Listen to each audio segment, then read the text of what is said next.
दोपहिया वाहन बेचने वाले डीलर्स ने वाहन बनाने वाली कंपनियों से सप्लाई कुछ समय के लिए रोकने को बोल दिया है। कई डीलर्स का कहना है कि उनके पास लगभग 60 दिन के मांग के बराबर इन्वेंट्री पड़ी हुई है। हालांकि ऑटो डीलर्स के संगठन फाडा का कहना है कि डीलर्स के पास औसतन 23 से 25 दिन की इन्वेंट्री है।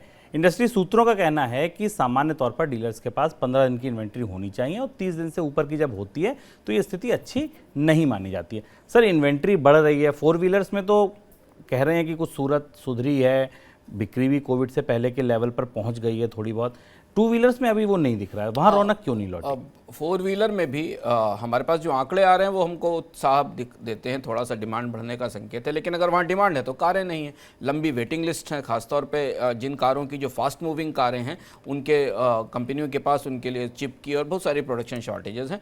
तो 4 व्हीलर में रिकवरी तो दिख रही, पर उस रिकवरी के हिसाब से ग्राहकों को कारें नहीं मिल पा रही।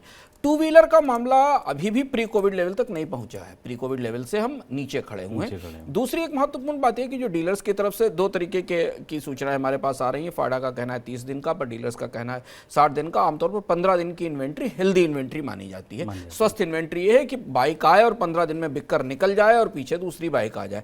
30 दिन तक ये माना जाता है कि आप 30 दिन की इन्वेंट्री बियर कर सकते हैं डीलर्स। लेकिन इन्वेंट्री के लेवल निश्चित तौर पर उससे आगे दिखाई दे रहे हैं। उसकी 2-3 बड़ी वजह हैं।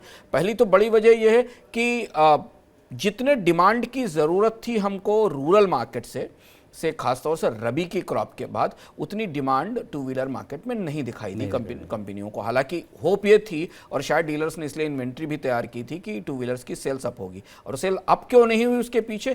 क्योंकि इससे पहले कंपनियों ने लगातार कीमतों में बढ़ोतरी की थी। 2 व्हीलर बहुत ही प्राइस सेंसिटिव व्हीकल है, बहुत उसका रूरल और सेमी अर्बन मार्केट है। दोपहिया वाहनों की कीमतें जितनी तेजी से पिछले दिनों में बढ़ी हैं, उसका सीधा असर हमें 2 व्हीलर की मांग पर दिखाई दिया है। और अब चूंकि आने वाले समय में थोड़ा सा ही सीज़न रह गया है डिमांड का, उसके बाद फिर बरसात का सीज़न शुरू हो जाएगा और डिमांड का अगला साइकिल खरीफ की फसल के बाद आएगा, यानी फेस्टिव सीजन की जो डिमांड आएगी।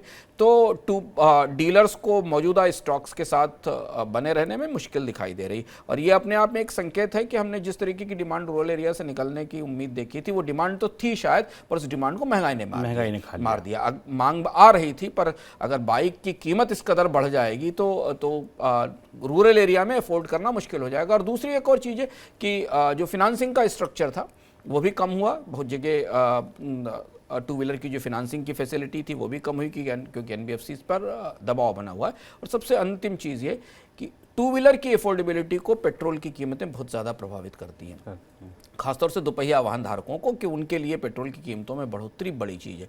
तो ये भी एक महत्वपूर्ण फैक्टर है कि पेट्रोल की लगातार बढ़ती कीमतों के कारण भी लोगों के लिए ऑपरेशनल कॉस्ट 2 व्हीलर की महंगी होती जा रही है। ये सारे फैक्टर हैं जो शायद इस पूरी सूचना में हमें दिखाई देते हैं।